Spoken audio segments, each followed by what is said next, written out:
उत्तर प्रदेश के झांसी का रहने वाला एक नौजवान लड़का ध्रुवराज, 19 साल इस लड़के की उम्र। इंस्टाग्राम पर एक प्रीति नाम की लड़की से इनकी दोस्ती हुई। राजस्थान के चूरू की रहने वाली प्रीति, ये भी एक नौजवान लड़की। लड़की भी खूबसूरत, लड़का भी खूबसूरत। दोनों की बातें होनी शुरू हो गई। नंबरों का आदान प्रदान हुआ, बात कुछ लंबी होने लगी। प्यार मोहब्बत, प्यार परवान चढ़ा। दोनों ने इरादा किया शादी कर लेते हैं। दोनों बालिग थे। ध्रुवराज ने अपने घर परिवार में बात की, परिवार वालों ने इनकार कर दिया। प्रीति ने अपने घर परिवार वालों में बात की, उन्होंने कम विरोध किया इस बात का। कहीं ना कहीं वो कुछ सहमत थे। इधर ध्रुवराज ने धमकी दी परिवार वालों को कि अगर प्रीति से मेरी शादी नहीं कराई तो मैं आत्महत्या कर लूंगा।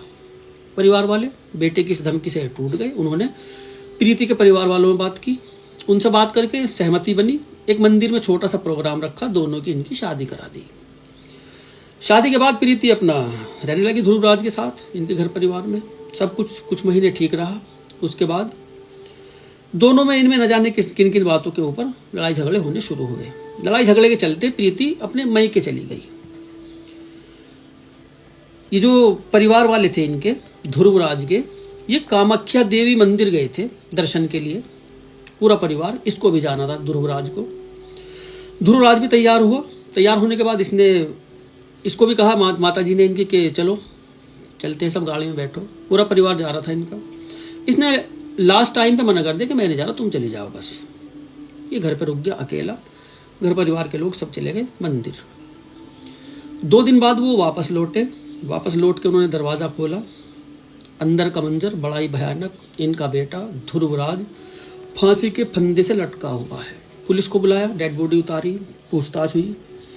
क्या हुआ था? परिवार वालों ने बताया प्रीति से ही इसका झगड़ा हुआ करता था, उससे ही प्रेम करता था, उससे आए दिन झगड़ा रहता था। लड़ झगड़ के वो मायके में भी गई हुई।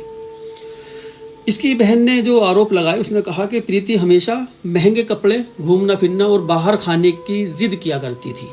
इस पर दबाव बनाया करती थी ज्यादा पैसे कमाने की। इसकी कमाई कुछ ज्यादा नहीं थी, सीमित कमाई थी। उसी बात को लेकर प्रीति में और ध्रुवराज में हमेशा लड़ाई झगड़े होते रहते थे।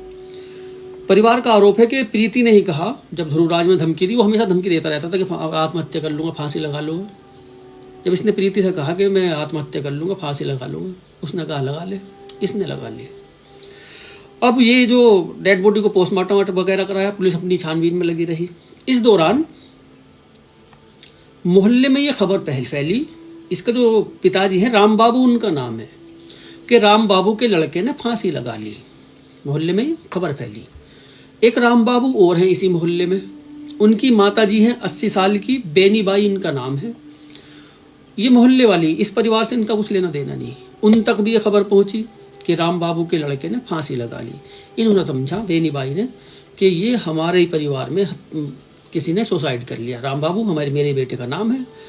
इनको सदमा लगा बेचारी को, 80 साल इनकी उम्र। सदमे के चलते बेचारी की इनकी भी मौत हो गई। इनका इलाज भी कराया, काफी घंटे इनका इलाज भी हुआ। इनको बताया भी, समझाया भी काफी कि हमारे परिवार में नहीं है, किसी वो दूसरा परिवार है जिसके यहाँ ये घटना हुई।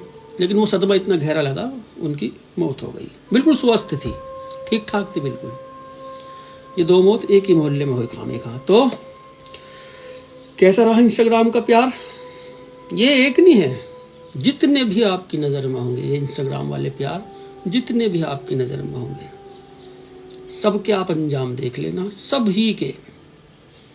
कौन दूर बैठा, कहाँ बैठा, तुम कहाँ बैठे, उसकी बातों पे यकीन, उसकी बातों पे भरोसा, उसके लिए घर बार छोड़ देना, अपनी बीवी पत्नी बच्चों को छोड़ देना। हो क्या हो गया है तुम्हें?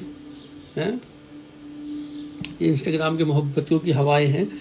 और वही कहते हैं ना कि जब गरीबी दरवाजे से दस्तक देती है तो प्यार खिड़की से बाहर निकल जाता है। ऐसा ही कुछ एक है ना। तो ये सच्चाई है। भागने से पहले रुपयों का इंतजाम कर लेना, तब भागना घर छोड़ के। इससे पहले नहीं। ये मांगता है, कहीं भी जाओ ये मांगता है, इसे चाहिए जरूर खाने को। खुश रहो।